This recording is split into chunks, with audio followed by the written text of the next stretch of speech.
There are houses that feel empty, and then there are houses that feel awake. At 3322 DeMenil Place in St. Louis, Missouri, there is a mansion where grief did not fade with time. It settled into the walls.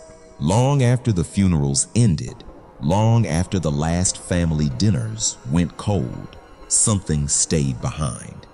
Before we open this case file, subscribe and turn on the notification bell to join the archive, because the documented account you are about to hear is one of the darkest in American history. The Lemp family built an empire from beer, limestone, and ambition. Their fortune rose from the cool caves beneath St. Louis, where natural rock kept Lager cold before modern refrigeration existed. From that underground darkness, they became royalty. Their mansion, built in the late 1800s, stood like proof that they had beaten the world. But some houses do not protect the people inside them, they absorb them. The first crack came in 1901 when Frederick Lemp, the favored son and future heir, died suddenly at just 28 years old. His father, William Lemp Sr., never recovered. Witnesses said the powerful brewery titan changed almost overnight. He withdrew from public life. He wandered his own mansion like a man listening to something no one else could hear. Servants watched him drift through the halls, silent, distant, hollowed out. Then came the morning that changed the house forever. On February 13th, 1904, a gunshot exploded from William Sr.'s bedroom. Staff rushed upstairs, forced open the locked door, and found the patriarch dead on his bed, just like that. The richest man in St. Louis became the first Lemp claimed by the mansion's darkness. And he would not be the last. The family business passed to William Jr., known as Billy. He tried to outrun the grief with parties, wealth, and noise. He turned the mansion into a place of spectacle, but all that laughter sounded thin against what was coming. His marriage collapsed. His behavior grew paranoid and erratic. Then Prohibition arrived, and the family empire began to die. The brewery that had made them untouchable was shattered. The caves were sealed. The fortune bled away. The silence inside the mansion deepened.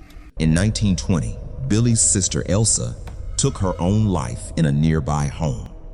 2 years later, on December 29, 1922, Billy Jr. sat in his office inside the mansion and ended his life there as well. That room is now part of the dining area. Guests still eat where a Lemp died in despair. 3 family suicides, 1 bloodline, 1 house at the center of it all. Then came Charles Lemp. Charles was a recluse, deeply fearful, trapped in routines and dread. He stayed in the mansion for decades, as if leaving it was impossible. By 1949, after years of isolation and family tragedy, Charles made his final decision. He took his own life in the mansion too, becoming the 4th Lemp destroyed by the same family shadow. That should have been the end of the story. It was not. The mansion later fell into ruin, then changed hands and was restored. And that is where the modern documented accounts begin. Workers renovating the house reported tools vanishing. Doors moved on their own. Several said they felt watched from empty rooms. One man claimed an unseen force shoved him from a ladder. Since reopening, the reports have only grown stranger. Staff and guests speak of the Lavender Lady, a presence linked to Billy's former wife, remembered for her lavender perfume. People smell that fragrance in empty hallways with no flowers nearby. It often comes with a sudden drop in temperature, sharp enough to raise goosebumps in summer heat. Some witnesses have seen a sad female silhouette at the top of the stairs, then watched it dissolve into shadow. Billy Jr.'s old area may be even worse. Guests report heavy footsteps pacing at 3 in the morning, back and forth, like someone trapped in the last minutes of his life.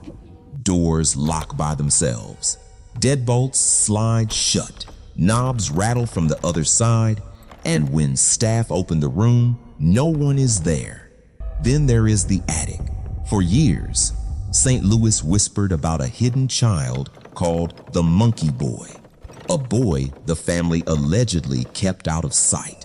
Whether every detail is true or not, the attic remains one of the most disturbing parts of the mansion. Visitors report toys shifting position. They hear soft crying. Paranormal teams have captured recordings that sound like a child asking to play. And below all of it, the cave's weight. Investigators in the basement have recorded sudden temperature crashes, drained batteries, nausea, and the sensation of unseen hands touching their backs. Some believe the limestone under the mansion stored every burst of grief, panic, and despair like a recording. Others believe these are not echoes at all, but intelligent presences still acting with purpose. That may be the most chilling part of this documented account. A replay does not shove a worker. A memory does not lock a door. A stain in stone does not pace the floor at 3 in the morning. So what is still walking through the Lemp Mansion, and why does it seem to grow stronger when people enter? Maybe the family never left. Maybe the house learned how to keep them. Or maybe something older was already waiting beneath the limestone, and the Lemps simply fed it with sorrow. At 3322 DeMenil Place, the empire is gone, but the darkness remains. If this case file stayed with you, like the video, subscribe, and share your own documented encounters in the comments. Because at True Haunt Lore, the records may close, but the night never does. So, after unpacking all the tragedy and heartbreak we just explored, the dramatic fall of a massive beer empire, the tragic string of family suicides, and the heavy sorrow that seems permanently attached to the Lemp name, you're probably wondering, what exactly is the vibe at the Lemp Mansion today? Well, my personal take on this infamous St. Louis landmark right now is all about its breathtaking, deceptive charm. If you drive into the historic Benton Park neighborhood today, expecting to find a dark, decaying, Hollywood-style haunted house, you will be completely caught off guard. During the daylight hours, this stunning 19th century Victorian mansion actually possesses a remarkably serene and peaceful aesthetic. With its grand brick facade, elegant arches, and beautifully preserved historic architecture, it feels incredibly cozy. Bathed in the warm Midwestern sun, the estate genuinely looks like a bright, picturesque Thomas Kincaid-style painting of upper-class American history. Today, it operates as a bustling restaurant and a charming bed and breakfast, filled with guests enjoying fine dining and historical tours. But honestly, from my perspective, that picture-perfect luxury is exactly what makes the reality of the Lemp Mansion so deeply unsettling. The contrast is just jarring, because while it looks like a serene, high-society retreat by day, the tragic history baked into those very walls refuses to rest. You can be enjoying a wonderful meal in the dining room, but the moment you step near the grand staircase or wander near the rooms where the family members met their tragic ends, that suffocating dread rushes right back in. The heavy presence of the Lemp family hasn't moved on. They are just silently sharing their former home with the modern world. The Lemp Mansion proves that all the wealth in the world cannot protect a house from a permanent curse. Thanks for joining me on this case here on Rhyme's Journey, and I'll catch you in the next mystery.